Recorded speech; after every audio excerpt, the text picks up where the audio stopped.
પ્રશ્ન આજે સલવાર શીખીશું આપણે। લંબાઈ 41 છે, યોગ્ય 28 છે, જોરો 16 છે, મોરી 7 છે અને બેલ્ટનું માપ 6 છે।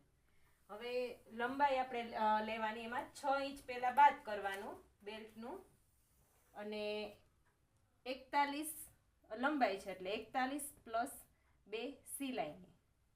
અહીંથી જોરો લેવાનો, એમાંય 6 ઇંચ બાદ કરી નાખવાનું, અને 16 છે એટલે અડધો ઇંચ વધારવા માટે આપણે 16.5, પછી અહીંથી 2 ઇંચ લેવાનું,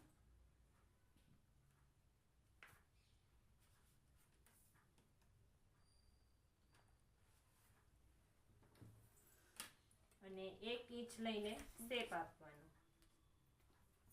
આમ કરીને આમ શેપ।